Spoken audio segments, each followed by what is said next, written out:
que tienen en común un concierto de Rosalía, la evacuación del Bernabéu y la planificación de una plaza en la era pospandemia. Pues que todos se enfrentan a un problema casi invisible, pero que es crucial. Los métodos que usamos para medir una multitud podrían estar sencillamente mintiéndonos. Bienvenidos, hoy nos adentramos en un caso que es fascinante. Tenemos sobre la mesa un estudio académico que investiga a un nuevo sospechoso en el mundo de la dinámica de peatones. Es un concepto llamado estimaciones de kernel. Nuestra misión es averiguar si esta nueva técnica puede resolver de una vez el caso de cómo medir de verdad una aglomeración, o si por el contrario es solo una complicación más. Exacto. El método tradicional, que es básicamente contar cabezas en un área, es el principal culpable. Genera datos que, como veremos, son muy poco fiables. La pregunta es si este enfoque kernel es la solución que de verdad necesitamos.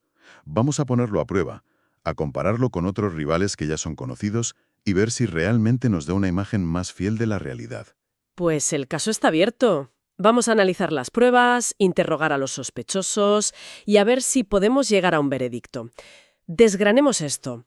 Para empezar, creo que hay que entender bien la escena del crimen.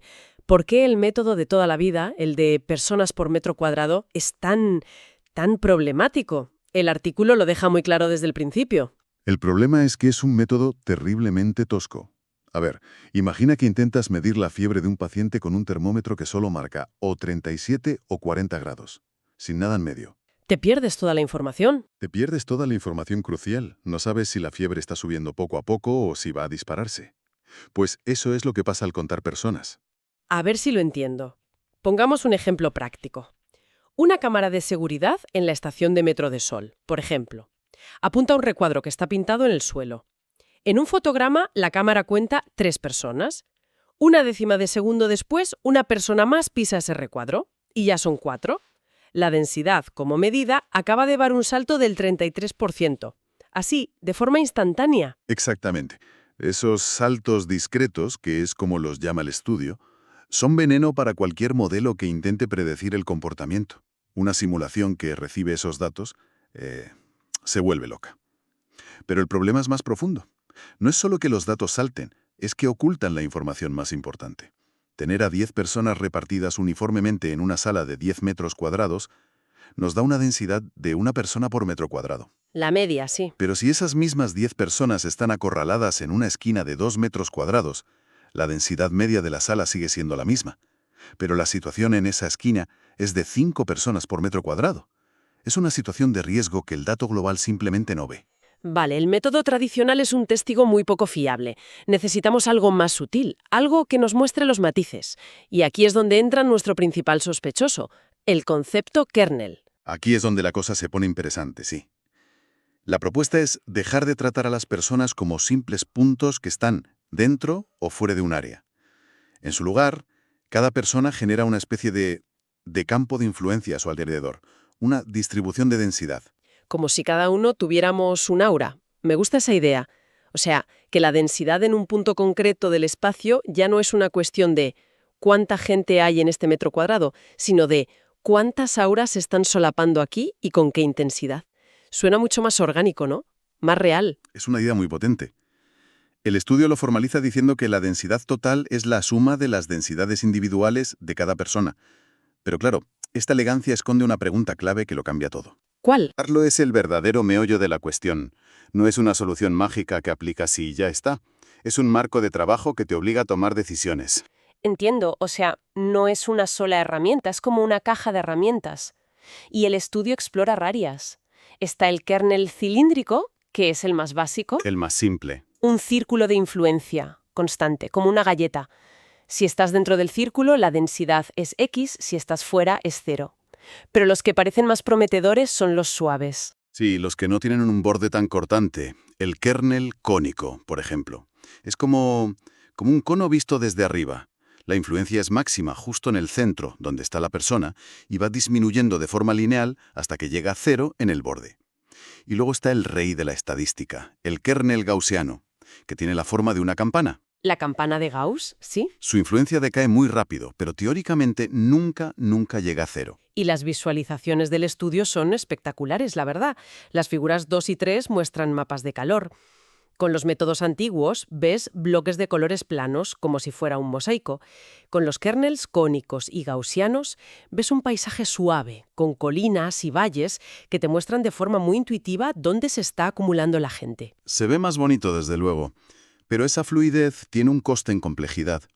El gaussiano, con su influencia infinita, plantea problemas conceptuales. ¿Cómo cuáles? Significa que una persona en Madrid afecta, aunque sea de forma infinitesimal, a la densidad de peatones en Barcelona. Es una pregunta un poco absurda, sí. Es una pregunta absurda, pero el modelo matemático lo permite.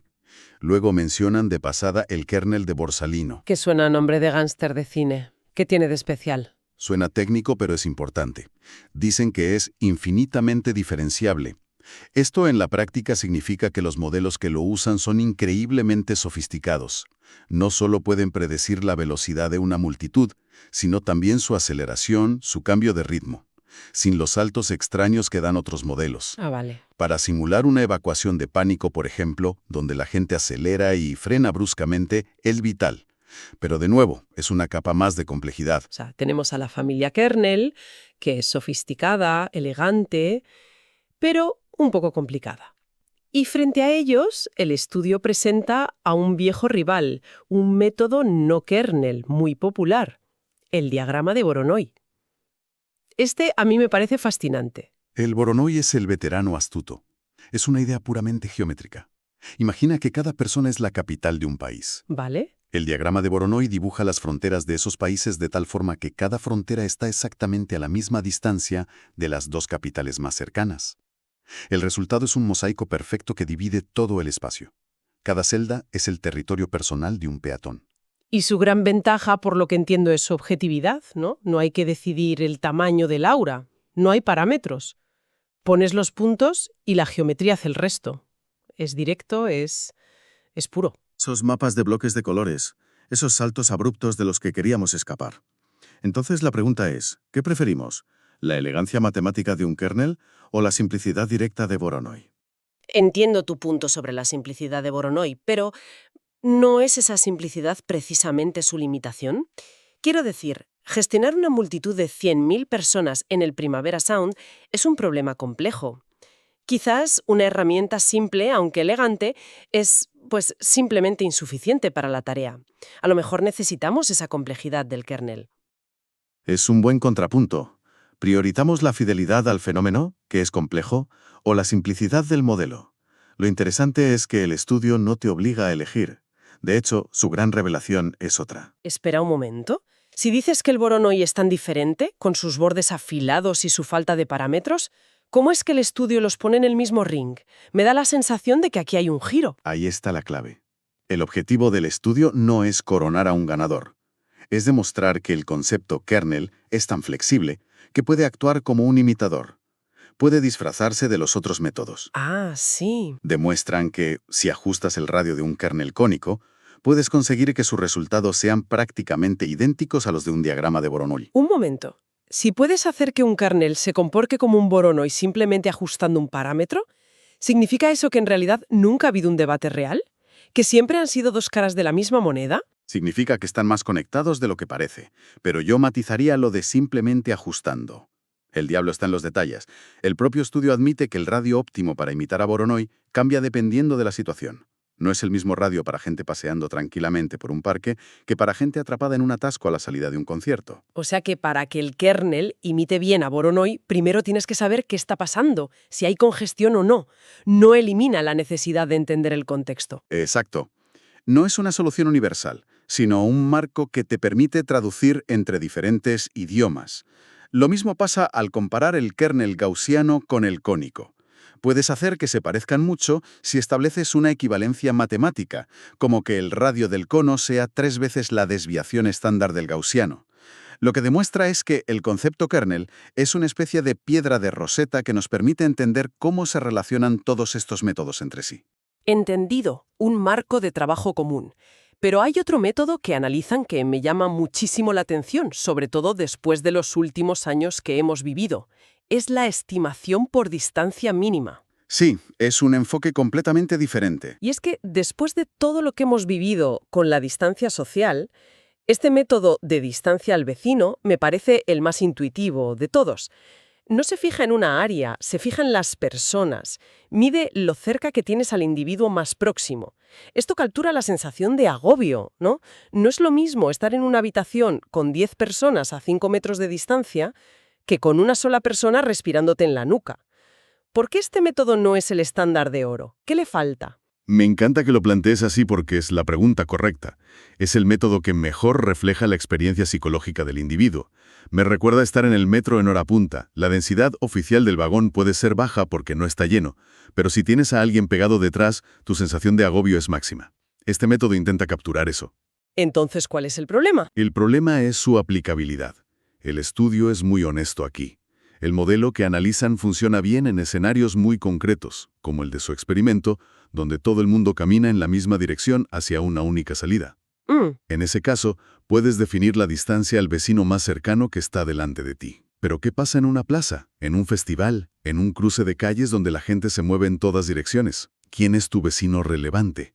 Se vuelve muy difícil de definir. Y mencionan también un problema matemático, ¿verdad? Sí, tiene un talón de Aquiles matemático.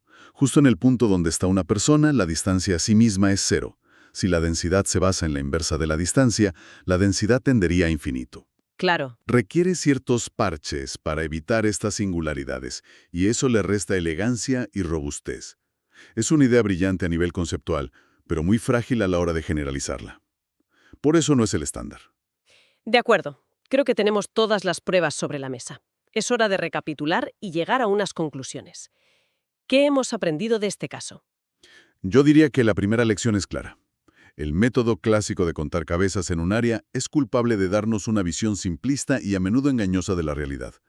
Produce datos erráticos que no sirven para análisis serios. Segundo, que el concepto kernel, esta idea de un aura o campo de influencia por persona, es un marco mucho más potente.